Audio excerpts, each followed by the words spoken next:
Racism don't exist. Just gonna go in with Candace Owen energy. Where are my rednecks at? Hello, I'm Christine Chang. I'm Shining. And today we're going to talk about racism. This is interesting. I typically do not talk politics like at all. This was Shining's idea. I am not an expert. Come at me. This is my idea. I am not an expert on this, but I will give my input. But this should be an interesting talk because I'm born in the States and you are born in China and you came over when you were how old? 17?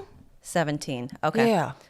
So that was like 20 years ago. Yeah, 20 years ago. Like 20 years ago. Okay, what do you think about Americans? For example, the African Americans, Black culture in the U.S. is different from Black culture in other countries. So what do you think about the divisiveness about like Black Lives Matter and all that stuff from an immigrant's perspective? Yeah, we'll get to the BLM stuff later. For me, when I hear like school bullying, and then making fun of the way we wear skin color or the eyes and stuff, I'm like, I was made fun of in China for my small eyes. Like my slanted eyes. This is not a beauty standard in China. You put this on thumbnail. I got made fun of growing up. I'm like, it's like. That's part of growing up. Yeah, it's just part of growing up. And my feature doesn't fit the Chinese beauty standard.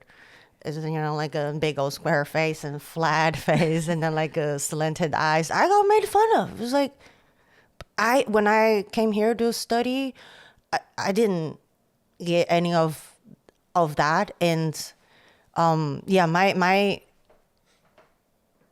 point of view is kids are vicious. No, in every culture, in every school, there are bullies. Yes. And now it's like getting bullied is like a vibe. It's like a trend. It's like everybody's saying, "Oh, I was bullied."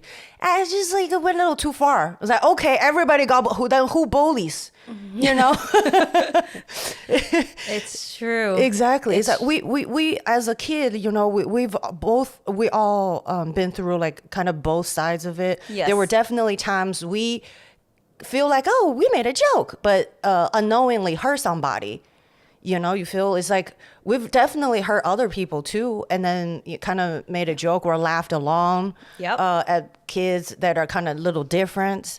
And it's, I don't want to say kids being kids, but it is true. It's just part of going to school, and at that young age, nobody knows what the fuck they're doing, and being different is what's the easiest to pick at. And here, it's skin color. It's like you can not talk about racism here in this country.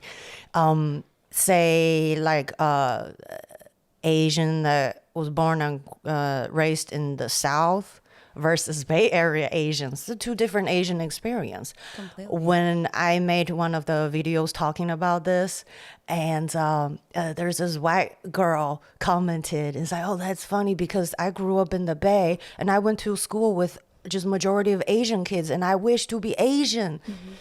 You just want to fit in. Yeah. And it's like, oh, like I wish I could be Asian. So it's, like the show we went, Unforgettable Gala. Yes. Sorry. I loved when Bretman Rock said, "Bitch, change the channel." Oh yeah, he was saying if you don't see enough representation of yourself, there are like Chinese channels, Filipino channels. You can see examples of yourself on screen. Yeah, exactly. And then just like, earlier what I said, my features got made fun of when I was growing up. I would like insult back. I would talk shit back. Yeah, you know how to talk. That's where you developed your shit talking skills. Yeah, exactly. and then you learn to adjust. If your environment doesn't appreciate your personalities or your features, go go explore, go work up the courage to go to somewhere else. And don't make an excuse. There are always going to be a group of people that appreciate your personalities and appreciate your features. And hey, what's happened? Like, to me, that's the South.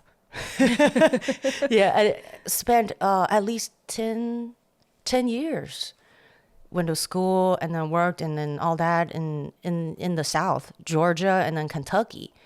And I really vibed with the hillbilly culture. Can you anybody try to tell a hillbilly what to do? Good luck with that. They're just dumb. They don't give a fuck. Yeah, and I love that about them. Like, they know that even in their own race, white people make fun of them, but they don't care. And I kind of like that. And then they happen to find me attractive. Yeah, it's like, oh, it's a different feature. Oh, yeah, like some people make, ignorant comments, but okay. What's an example of some ignorant comments you've gotten? Oh, yeah, a lot. There's this professor at Emory, a prestige private school. He asked me, oh, your parents work? Are they allowed to work? I mean, I guess he's older, so he still had the old biases. Like railroad days. Yeah. It's like the 21st century? Yeah, like everybody worked in a rice paddy or something. Like, you're not allowed to have your own businesses. Yes. Like the old communist. Yes. That's what we're talking about over in China. Yeah. And then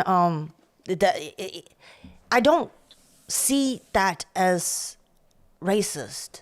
It's just ignorant. And then to be honest, and we Chinese, like we're some of the most racist people too. Oh, absolutely. It's like before I accuse this whole group of people, a whole white race, being racist, I gotta take a step back and I think about my own people, and some of the shit my people say is not. Dude, yeah, Chinese people can be super, Asians in general, like archaic and elitist. Like, for example, light skin tone versus the darker skin tone. Mm-hmm.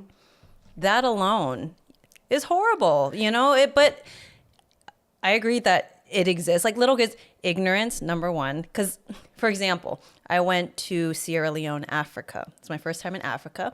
And we're in Kono, which is the diamond region. It's like a 6-hour drive outside of Freetown. So you're in the countryside. Most of the locals over there have never seen not only a white person, but an Asian person. And the little kids, I swear, it's like the happiest kids I've seen. But they, we'd pull over on the side of the road. They're just happy. And then their first instincts, they're giggling. And what do?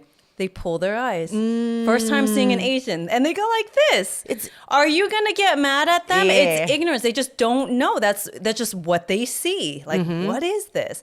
And so when people today are racist, most of the time it's out of ignorance. So can you have compassion and can you engage in conversation with them? And some people are idiots, okay? And maybe it's not helpful to be in conversation with them. But most of the time, it is out of ignorance and showing some compassion. And it's hard after years of experiencing something. I will say, growing up in the States, I grew up in a predominantly white neighborhood. And it was like me and maybe one or two other Asians, so we were the minority. And then, we did get some comments, ching chong chang, things like that. Good old thing. So we did made fun of your lunch boxes, the smells and things like that, probably. Stuff like that. And some of the moms as well, my mom would say, they're prejudiced. And at first I was just like, what are they? They seem nice. And she's just like, you don't experience what I experience. Yeah, their generations. And a lot of it is ignorance, but one thing that I saw once that happened to my mom, we were at Home Depot getting a Christmas tree, and I think I must have been like 12 or something. And my mom picked a tree. It was like an 8-foot tall tree, and a white lady came up to her, meaning well, and said, that's a beautiful tree. You must have tall ceiling. And my mom is used to hearing that. She's just like, oh yeah, we do. But I was just like, what? Like, this is what she experienced when she came over here. More of that kind of thing. Yeah. So she was a little more sensitive to like, make sure like you're dressed well and, like gain respect, because she got more of that kind of stuff. I'm like, that's actually really annoying. It's ignorant, but it's just like super annoying. So I do think that being, it's nice when people have awareness about it. So I do think it's good that we're starting to have these conversations. But the difference is productive conversation, because I think it's kind of swung in the other way, that people want things to be so PC and so, you're like yelling. I mean, it's more like the woke, quote unquote, like woke crowd. I'm like, if you actually want to be a leader and you want change, we have to be able to have these conversations in a way that is productive. And it's not yelling at people and shitting on them. Yeah. The way that they're doing basically what you don't like the other people doing to you. Yeah, yeah. It's like getting into the political side of it. It's been weaponized. It's just, I guess, easy to blame a group of people and then say, oh, they are the problems of America. They are the racist. I did a video on this. It's like both party or all parties, or in every race there are racist people. And like the difference is, I've lived in the East Coast, West Coast, and traveled around, and then I've encountered many people, and the ignorant Southern, I guess, racism is, straight just, I'll go back to China, ching ching chong, and like with educated, like a so-called elites group, those say passive aggressive shit, and I feel like that's worse to me. Like, oh, I'm glad you're here. I'm glad you're here. Or like, I'm so happy that you're American. Or like, oh, you present yourself well, or something like that. Like the elites, and then I was like, hey, what the fuck you? That to me, it's like, yeah, it's more bitchy than the straight up telling me to go back to China. And I did encounter that too, but I know how to handle that. And one time I just, I don't know what came to me. And also it was safe in a broad daylight. So I just said, you know what? Today is not it. So I got in my car, I was just still like a red light. And then so I got in my car and I hit his what you call that? The front trunk? Dashboard? Hood? The hood. Yeah. It's like, bitch. I was just like, I wanted to, like, let's fight or something. What the fuck did you say? Like, go back. Like, and then I was just into it, and then he got upset. I mean, not, I think scared or whatnot. He didn't expect this, like, skinny little Asian woman just want to confront him. So he just took off. It was still red light. And yeah. Anyways, I don't advise anyone to do that. No, that's not safe. Especially nowadays. Yeah, oh my God. Don't do that. Yeah. But yeah, it's like that is like you almost know how to handle it. It's like, okay, just ignore that, and probably he's stupid or some crazy or like mentally he's going through some things. But with the passive aggressiveness, it's like they really do feel superior. Yes. Yeah, they won't say to go back to China. They will say that, oh, it's dumb. They are the racists. I'm not. And they'll act like they care for you, like they want to, like help you out. But those are the people I like fear the most. I want to get the fuck away from them. Like they're the most evil, I feel, compared, to like, because we know how to handle that. But with that, it's like, okay, I don't give a fuck what you feel or not, like how you happy that I'm here or not. I'm here. So yeah, so it's a different styles of ignorance, and in yeah, like I said, like every race, there are good and bad people in every race. and to like just say, oh, it's all is a colonizer. You remember that Modern Warrior? Like he got shit. But like yeah, I think is he still on like? Do you know who I'm talking about? I don't know who you're talking about. Oh, it's this guy. He got famous, native Indian guy. I think. Yeah, he's called. He called himself Modern Warrior or something. Okay. He got famous by like calling white people colonizer. Okay. But in the beginning, I mean, like he did explain not all white people are like colonizer. I'm just like saying that because he received a lot of hate, and so I guess he just leaned into that persona, and then just and he gained a lot of followers, social justice warriors and all that. Viewed him as idol and things like that, and he came out with his own merch and this and that, and then he got canceled because I don't know. Don't quote me on this. Like he was fucking with some like different women. He was married. We're in a relationship, and that was a scandal. That was really funny because he got famous online, and then so there was some like women DM'd him, and then he would use his fame to sleep with them. And then one of them had some like some trauma too, and then she has her own channel, and then so she made some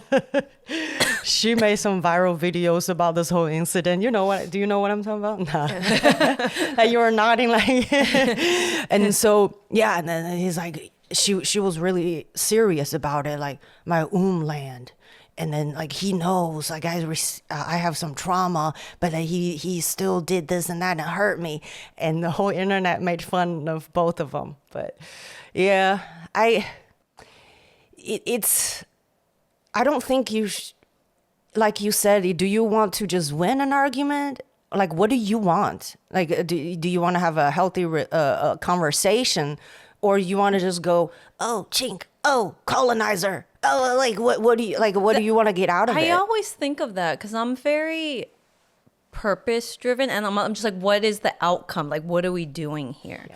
So a lot of the people, when the BLM stuff started, and also pandemic, that just like whole time on the internet especially was such a fucking mess. I felt that those conversations, the comments, and like I would get some DMs. And I'm just like, what are you trying to accomplish here? Because if you truly want to be a leader and change and have discussion and change someone's point of view, that's not the way to do it. Criticizing and trying to control what other people are doing like that, social justice warriors, keyboard warriors, whatever they're called. I'm like, what are you actually trying to do? Are you just venting because you don't know how to deal with your emotions? Are you insecure, so you're trying to control other people? Because to me, I'm like, post whatever the fuck you want on your own page. Why are you coming to everyone else's page telling them what they should post and what they shouldn't? Yeah. I can't hang with that. And I stopped talking to some people during that time because of that. I'm like, this is not a productive conversation. What do you actually want? And a lot of times they don't even know because their nervous system is so activated. Mm-hmm. They don't even really know. And so I get not everyone's meant to be a leader or whatever. But the thing is, I think this is just the awareness too of not everyone does things your way either. Exactly. There is ways to, to have change, and do this movement. Not everyone has to, like, you want to be on a megaphone on the front lines marching. Not everyone's like that. Other people support in different ways. They can donate money. They could have conversations. Scandal. But have conversations, like in private with their neighbors. How do you know? There's just so much judgment during that time. And I think I have very little tolerance for people who cannot have a productive conversation about these things and take responsibility for themselves, their part in it. The blame, that's when I know, like, I know I'm not in a good place if I'm fucking blaming everything around me. Like, what am I doing here? Mm-hmm. And if someone doesn't have the capacity to do that or the desire to do any introspection, I can't engage with them. And I also don't want them in my life. Exactly. Yeah, agreed. It's like, Dave Chappelle talked about it, like when the hype of the BLM, and then he asked one of his friend, and like, are you going to march or something? And then she was like, "Fuck no, these are for white people." Shit. Like there's a group of black community, they don't care for that. This is all bullshit. They see through this, and a lot of comedians. They joke about that too with the BLM. It's like, yeah, we knew it from the get-go. This is a fucking bullshit, and y'all keep donating money, and it's like, it's your fault. It's like, I'll throw money there, here. Okay, I've cleansed my racism. Yeah, I'm quoting the comedian's work. I wish I knew his name. I could, give him credit. But yeah, it was really funny when he said that. It's like, oh yeah. It's like, okay, it's like a white people acting like support. We're like, okay, here's money, throwing money there, and now the racism is solved. But that's not how like it works. And it initially it's a good thing because like everybody saw that video and felt anger. And then everybody came together. Initially, feel like, okay, so this is it. Like that racism is right in front of everybody's face. You can't ignore that anymore. But then quickly it went to it's like humans have a way to fuck shit up. It's like it always starts with good intention and then just downhill.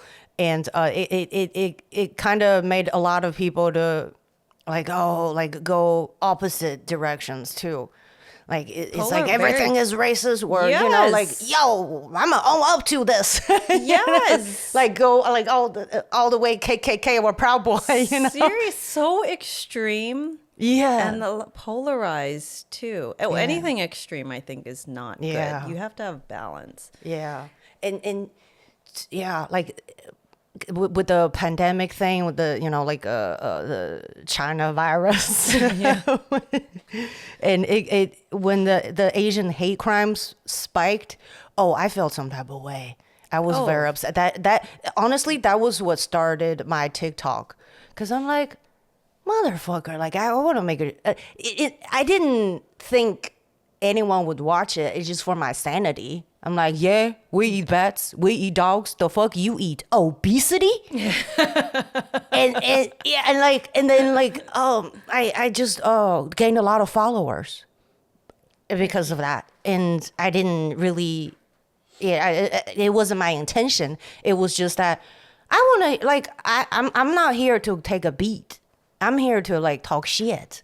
It's like, yeah, so what, I do eat bats. What now? and I don't know. Like, to me, I feel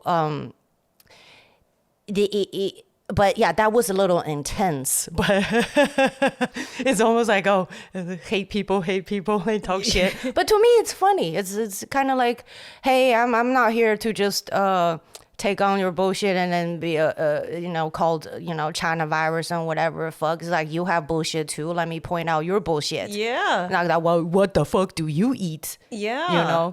So yeah. I think it's good to bring some levity, and so you have to be able to laugh too.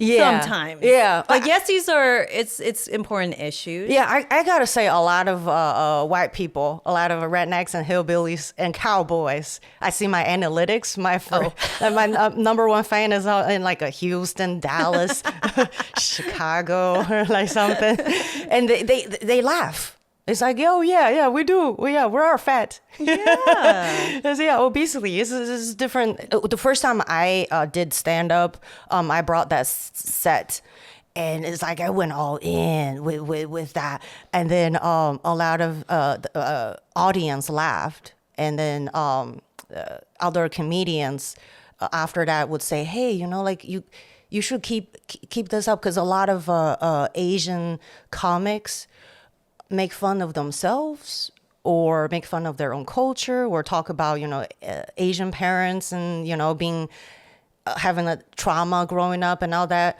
I rarely see Asian comedians just go out and attack. like they're like just like a stand up for themselves. I think, this is a different angle. It's good. So I was like, okay, yeah. See, like it's not, if you just use it in a, not a, I don't know, like a positive way, like to make fun of, yeah, do some productive things with it. If you're funny, make a joke about it.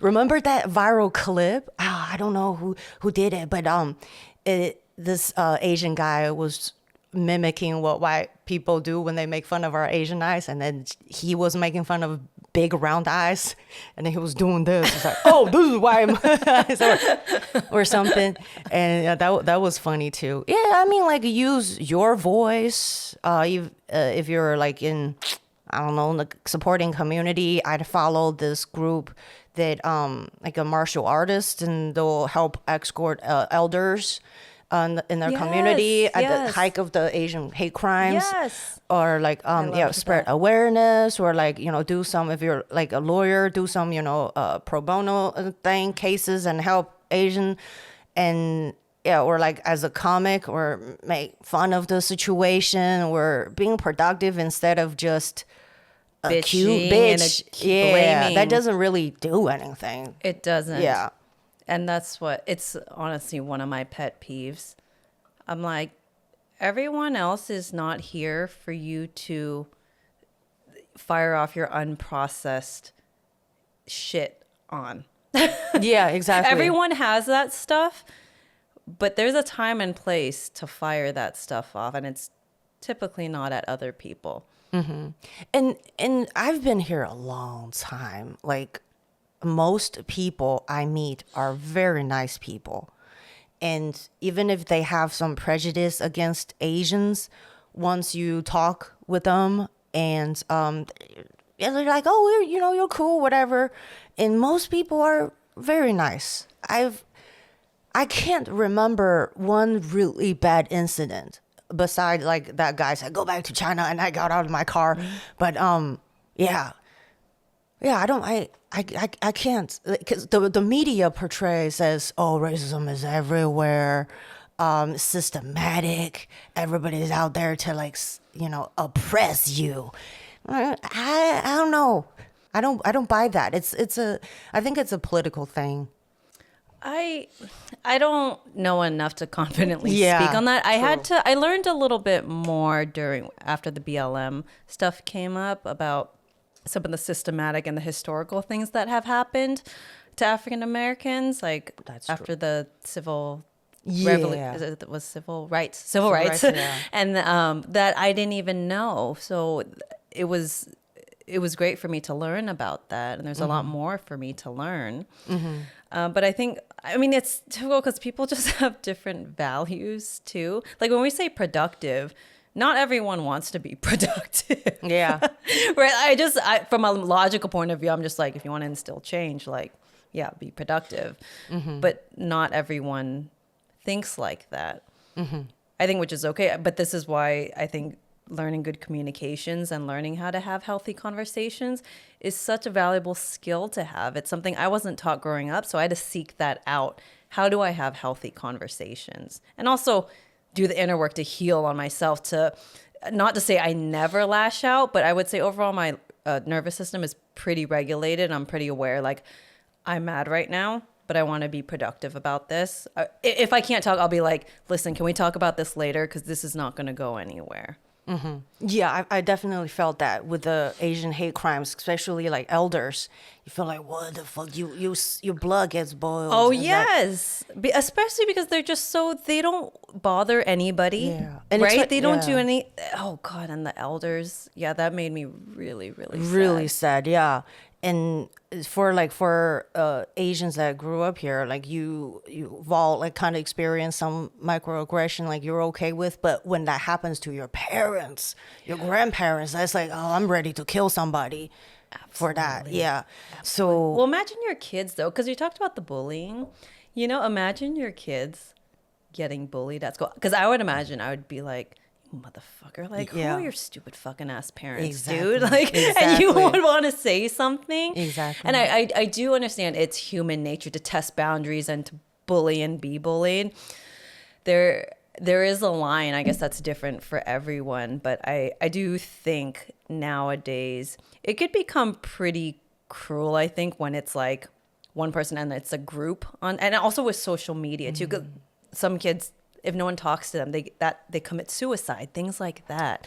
Those conversations are so important to have, and it's not all parents are aware or know how to teach them these things. Because my mom would teach my sister and I, like, what? Someone punched you at school? Hit them the fuck back. You know? She would tell us these things, and some kids maybe just have no idea and they feel hopeless. And it does resort to something like they Violent, want to yep. commit suicide. And that, I think, is dangerous. It's very sad. So it's just education, you know, because I do think, I mean, I'm thinking back on our trip to Sierra Leone again, and the kids, how there's less regulation on, the parents aren't helicoptering. Clearly, the kids you're just kind of like on your own, and you're responsible, like from when you're 4 years old, like you're basically like responsible for yourself. Yeah, watching the kids at school, the boys get into fist fights daily, and no one's stopping them. That is, you know, like human instinct. It's almost like how boys bond. Yes. Their bonding experience. Fight Yeah, and- let's beat each other up, and then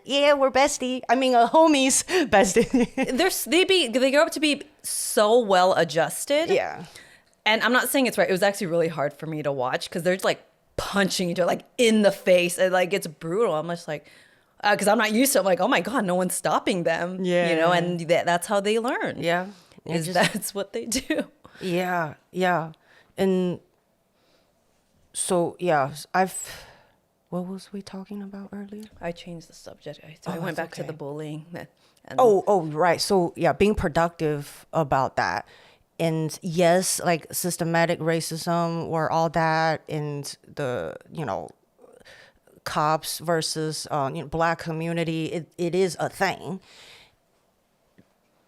What do you want to do with that? That's the thing. Do you like focusing on what can you do instead of feeling this anger and narrative, like learned helplessness, or like make yourself as a victim, or just kind of blame the society in America, the way our structure is, and then just blame this whole thing, is not productive. It does not help. It's almost like you're giving the power out to these, I don't know, fucking lizards and Illuminati who control this shit. Like, I don't know, who are they? Like, it's almost like you're giving up. You're letting them control you. And it doesn't really help that narrative. Yes, it does happen, but that's the ugly side of society, which exists in everywhere. It's not just America. Some of the other countries, you know, it's like more racist. And the thing is, also as an outsider living here, and then I know my experience growing up in China, the thing is, we have relative freedom of speech. I think about, wow, like I openly talk shit to Americans and make fun of American culture and all that, and people laugh, follow me. And like I think about shit, like imagine a foreigner living in China and then openly criticizing government and talking shit about Chinese culture. He's gone. Mm-hmm. You feel like, so I focus on this, like my privilege and how lucky I am. I can just talk shit for a living, and I need to give America, the society credit for it. Yes, racism does exist, but at the same time, me just talking shit about America and American culture and American people, white people, and they laugh. It's like, I think it's a beautiful thing. It gives, I hope people see the hope in it. It's like, yeah, we America has issues, but just, like immigrants can come here and then do work and then thrive and build like establish, because this is what capitalism is like. It at the end of the day, I feel it doesn't matter your skin color, your genitals, whatever the fuck. Do you have the ability to make money, to bring values to the table? And also, like, if you look back in history, like really like like capitalism kind of freed slaves and freed women because they need more people to work. The height of industrialization, and that in a way they kind of freed women and slaves. And yeah, so like at the end of the day, it's like it really is, because this America pro, all capitalism, consuming culture and all that, the pro side is it really doesn't matter what you are. Can you make stuff? Can you build stuff? Can you make money? And if you just focusing on that and not worry about falling into the deep politics side of it, because it can mess you up. And if you just kind of like focusing on what you can make out of it, make money and invest and save, and provide for your family and love the people that love you, and that's it. And all those negative side of society exist. It's nothing. Yeah,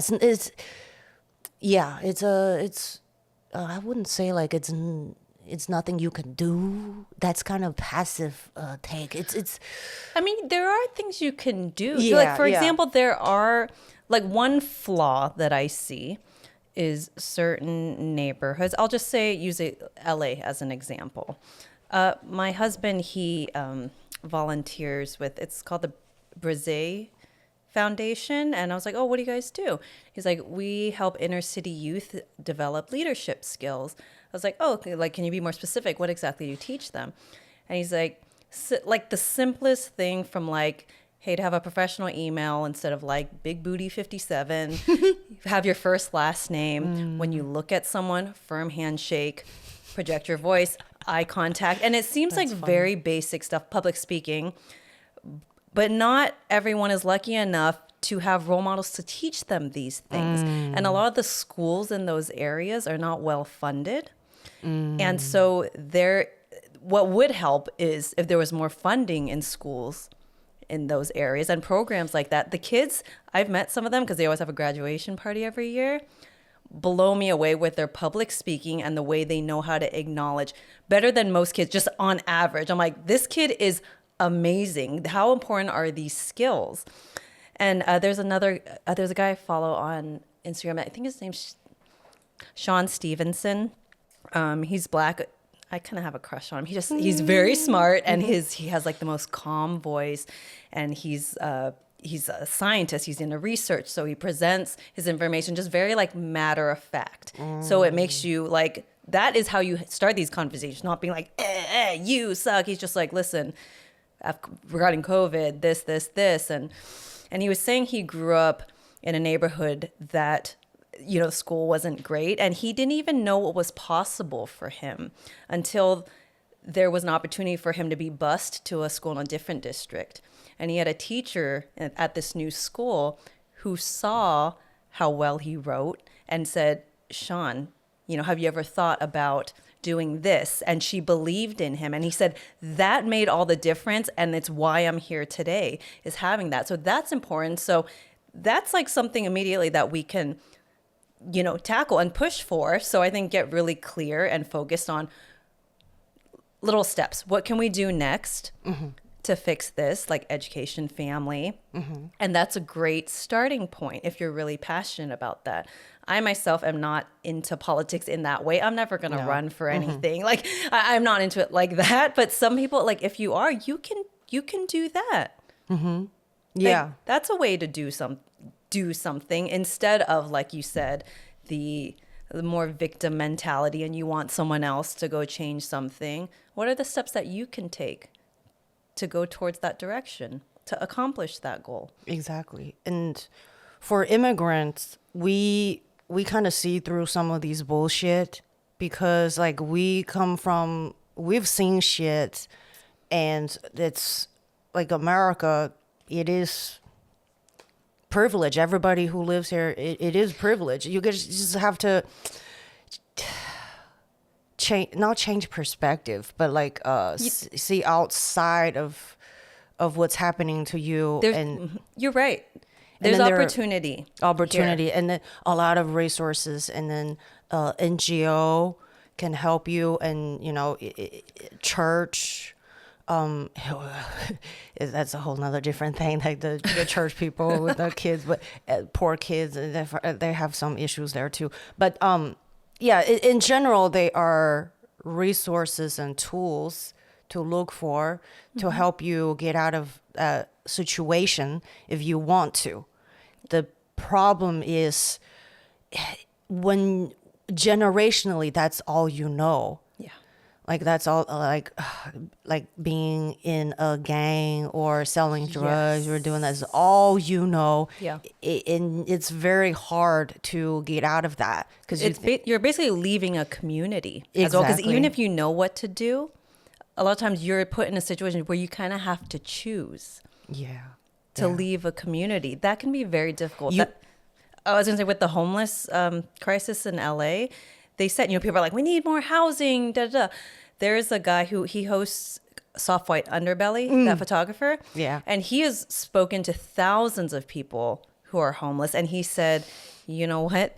Building more housing is not going to fix this because, for example, take someone who's a prostitute. She's being pimped out. And you say, I'm going to take care of you with giving you an apartment. You'll have everything paid for. She will go back to the streets because she feels needed there. That's all, that is her comfort zone there. So it goes way deeper than just providing housing. Yeah. And resources. A lot of people don't want help. Yeah. So you can't blame the whole society or group of people when they are resources that help you. And then you mentioned the homeless thing. I did watch a documentary, and this group of people follow the nonprofit organization that help homeless people, give them shelter and food, and even help them to find jobs, and literally just tell them, hey, just show up there and do work and then come back. And they don't. So they come up with a system to lock the door after a 7 a.m. so they can go they can go to work, and they'll close the shelter, but they would just sleep on the streets, and then when the shelter door opens again, they'll go back in there and sleep at night. They just don't work. And then also the amount of money that's involved to help a person, like doing like a therapy work and the mental health problems and all that, because some of them do have big trauma, pain, or PTSD from their a lot of like ex soldier or something, like in the military and all that. They've seen shit, and yes, it's sad, but the reality is a lot of them are like just lost.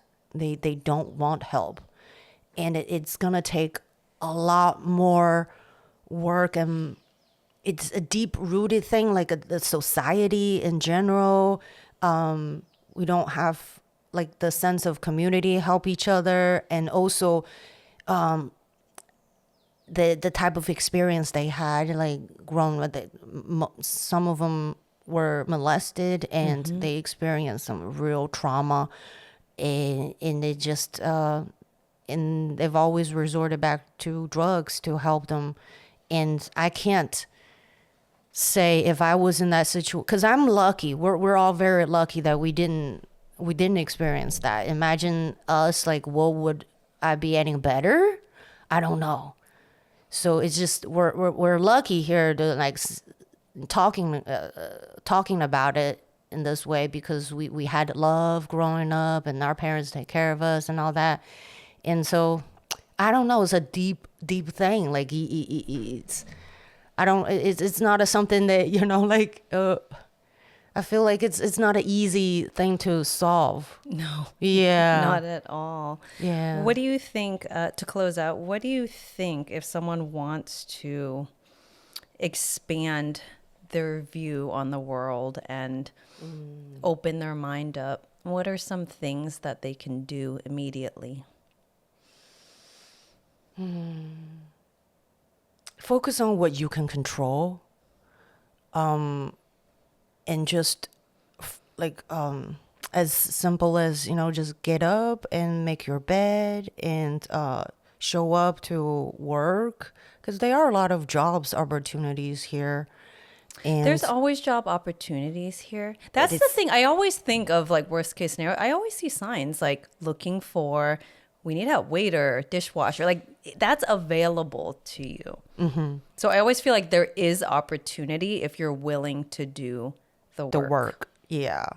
And you can't have that victim mentality. That's not gonna help at all. It will make you feel powerless and feel like you don't have any control of your own life, and that can be dangerous. Some of the guys, harm society because of that mentality. So just focus on what you can control, and when you're in a good a space, or like you're doing the work and focusing on what you can control, life kind of just play like it's almost like everything is at flow, and then good things just happen to you. But if you're closed up, you're like blame everybody, it's just like a sad kid. You've experienced trauma, perhaps you were touched by your uncle too. Oh my God, Shining. You know what I'm saying? It's like you're just like, shit happens, one thing after another. Definitely there are some real problems. You can't. Yeah, like we we've all got touched. Unwanted. I can't be serious. I have to throw in jokes. I appreciate that. Yeah. So yeah, we've all had trauma. No, it's true. We all have had trauma. And there's if you just focus on what you can control, you'd be surprised how bright and shining life can be. And when you're in a dark place, it seems like, the nihilist. I've definitely been there too. It's like, fuck the whole world, like aliens come in and just, kill us all or something. But maybe, the first step, turn off the news, get out of social media. God, yeah. That's the first step. Social media is not, it's probably the worst place to have these kind of conversations. Yeah. Like this conversation, it takes hours, it takes time, and if you're in front of someone, it's a much better conversation. My husband always says that, social media is the worst place to have these kind of conversations. People are judgmental. You only have a certain number of space you could put, a couple sentences. I'm like, you're right, and throughout this whole conversation, anyone can also just take a clip from this and be like, look at these fucking dumb bitches, super judgmental without listening to the whole thing.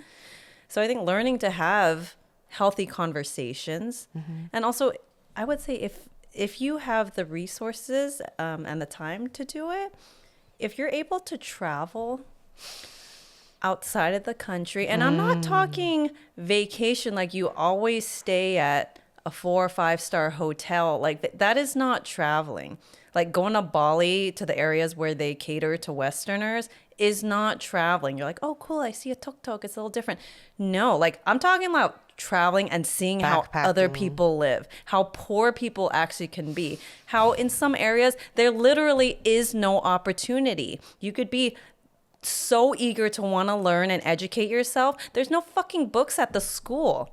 And they literally are walking 5-10 kilometers for water. And you hear that. But when you see that and you're in the hot weather in your car that probably has AC and you see them on the side of the road doing that, it kind of opens up your mind a little bit. Yeah. And I know we also have our own filters the way we see things, because you and I grew up very privileged in many ways. Yeah. At least financially, I know, like I didn't have to worry about money. Like I always knew there'd be a roof over my head. Yeah, definitely. I definitely used to think, oh, don't be poor. Just don't be poor. I mean, it's yes. It's like, right? I don't know about like your upbringing, but like my upbringing is like, oh, because they didn't work hard enough. That's why. Or they did this and this and that. That's why. And then you have this biases like, oh, they're this way because they are lazy, or but you don't know the situations and how they were brought up, and then the environment, and just like when life just throw you punch after punch after punch, it's, could you do any better if you were in that situation? I probably wouldn't. I'd probably be hoeing and be one of those interview that Soft White Belly is talking about, So and you kind of gain a little bit of perspective and compassion towards people who didn't have that privilege, and then like you're here because you're lucky, and that helps. You feel grateful and appreciative, and that helps overcome some of the trauma too. Because when I get into the deep, dark mental space, one of the ways I pull myself out of it is like, you're fucking privileged. Look at some other people, and people will kill for whatever you have. There are always people who look like, no matter what situation you're in, there are always people who want to do anything for what you have. So get out of your own head and then think in a different angle can maybe help out. And then you feel like you have a little bit of appreciation towards life. Because as long as you're still breathing, there's always chance to get better. Yes. Yeah. There is. And I do hear a lot of immigrants say that. A lot of Americans don't understand like how lucky you are that you're born here. Mm-hmm. Especially if, they came from a country where the opportunities are not the same. Mm-hmm. And we are lucky to be here. I'm not saying it's perfect. There are things that can be improved for sure. Mm-hmm. But I just think shifting the mindset and being a little more kind and compassionate, mm-hmm. and like you said, productive. I do think for change, but just be productive. Yeah. But if you don't want to, I mean, you do you. Like, I'm not here to lecture anybody. Yeah. But the good thing from this whole like pandemic and BLM and everything, I feel like we're slowly back to normal.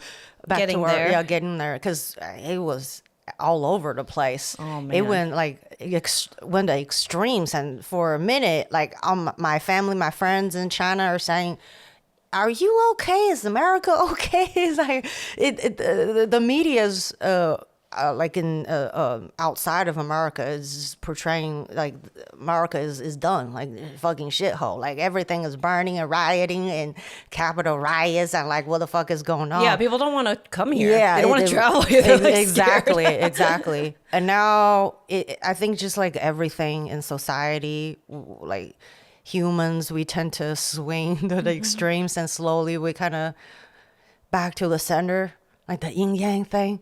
And I feel it's a lot better now, and a lot of healthy conversations, a lot of podcasts and talking about it, bringing in different perspectives, and it's a good sign. And then also it did expose these ugly side of it, and then people can't ignore it anymore. It's like, oh shit, there's some real ugly shit going on in America.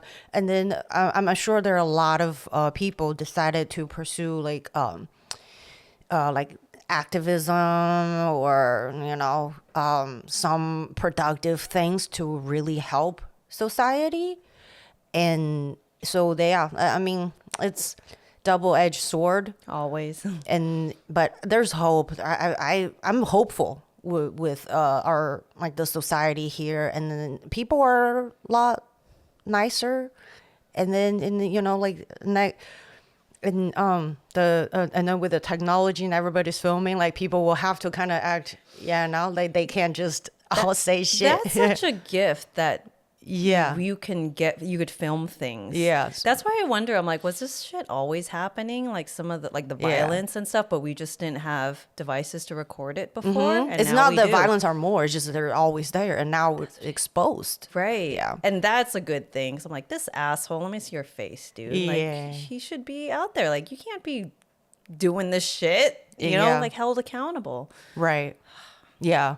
But but at the same time, we like the Kevin Hart scandal, because the cancel culture went a little too far too. Oh, yeah. Because Kevin Hart, I think he tweeted some shit like years ago, like a decade ago, and they or canceled his like a host Oscar or something, or Golden Globe or whatever. Yeah. But and that went a little too far. But I think now it's okay. people are starting to be like burning the statues, and then like you rewrite history book, or like going after like old books where things, I feel like that's a little too much. Like, that was back then.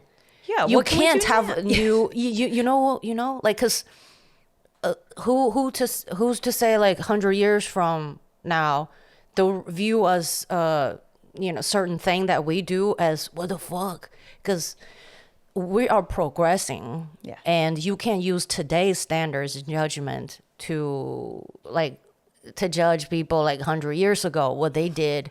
And it just society growing, and it was the necessary step, because resources are limited. We need more labor, and then people back then were like more, you have to like kill to survive, or that type of mentality, and brutal, in that it was normal back then for humans to survive, and then the tribes to survive, and we don't kill each other to fight for resources, at least not in America anymore. And then so like we have to learn to respect each other and all that, but it's part of progress, and you can't hold people that are fucking dead. Yeah, but that's how I feel about it. But I'm sure there are people saying, "Oh, you don't share our experience. How the fuck you're talking about our experience? Shut up, bitch," or something. Yeah. There's always gonna be that. Yeah. But that's why we're having conversations. Mm-hmm, exactly. It's just different perspective. You can't even listen to people who have different perspectives. Maybe you shouldn't be out there talking too much, Yeah. It's true. It's true. Yeah. That's it.